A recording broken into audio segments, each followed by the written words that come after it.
Nous naissons dans ce monde avec une histoire déjà écrite sur notre peau, une histoire qui parle de notre héritage et murmure le nom de nos ancêtres. Notre identité n'est pas un fardeau à porter, mais une flamme à entretenir, une lumière qui nous guide et illumine le monde qui nous entoure. Pourtant, pour beaucoup de personnes d'ascendance africaine, cette vérité intrinsèque a été obscurcie, cachée sous des couches de distorsion historique et d'imposition culturelle. Reprendre possession de notre identité africaine n'est pas simplement un acte de défi, c'est un acte d'amour-propre, un voyage vers la plénitude et l'autonomisation pour nous-mêmes et pour les générations à venir. Nous devons nous rappeler que nos identités ne sont pas statiques, elles sont fluides et en constante évolution. La richesse de la culture africaine réside dans sa diversité, dans la tapisserie de langues, de traditions et d'expériences qui s'étendent à travers le continent. Reprendre notre identité, c'est entreprendre un voyage de découverte, déterrer les trésors enfouis de notre passé et les tisser dans le tissu de notre présent. Ce processus de redécouverte ne consiste pas à effacer le passé, mais à le confronter, à comprendre comment des forces extérieures ont façonné notre perception de nous-mêmes et notre place dans le monde. Il s'agit de se réapproprier notre récit, de réécrire le scénario qui nous a trop souvent définis par notre douleur, plutôt que par notre force. La traite transatlantique des esclaves est un rappel brutal de la barbarie infligée au peuple africain. Ce fut une attaque calculée non seulement contre nos corps physiques, mais aussi contre nos esprits et nos âmes. Arrachés à nos terres natales, dépouillés de nos langues et de nos coutumes, nous avons été forcés de nous assimiler, de nous conformer à un système conçu pour effacer notre héritage et diminuer notre valeur.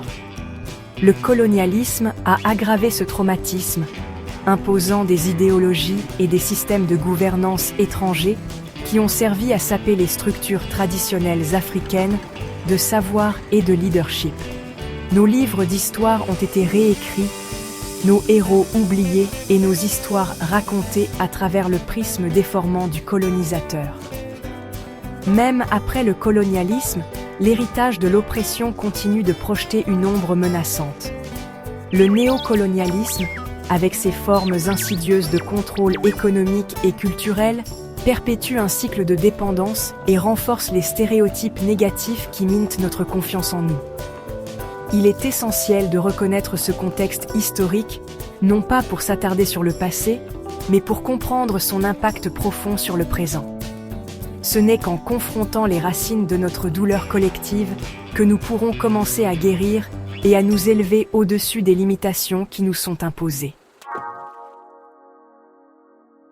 Le démantèlement systématique de l'identité africaine a eu un impact dévastateur sur notre estime de soi collective. Des générations ont grandi en intégrant des stéréotypes négatifs, en remettant en question leurs valeurs et en doutant de leur capacité à réussir selon leurs propres termes. Cette érosion de la confiance en soi se manifeste de multiples façons, allant d'aspirations limitées à une réticence à embrasser nos traits naturels et nos expressions culturelles. Les médias perpétuant souvent des récits néfastes, présentant une vision étroite et souvent déformée de l'Afrique et de ses habitants. Nous sommes bombardés d'images qui renforcent les normes eurocentriques de beauté, de succès et d'intelligence, laissant beaucoup de personnes se sentir inadéquates et invisibles. Mais il est en notre pouvoir de remettre en question ces récits, de redéfinir ce que signifie être beau, intelligent et réussir. Nous devons célébrer la richesse et la diversité de la culture africaine, de notre mode et de notre musique vibrante à notre esprit, d'innovation et à notre dynamisme entrepreneurial. Les modèles et les mentors jouent un rôle crucial dans ce processus de réappropriation de notre récit. En mettant en lumière les réalisations des Africains dans divers domaines, nous inspirons les générations futures à rêver grand et à croire en leur propre potentiel.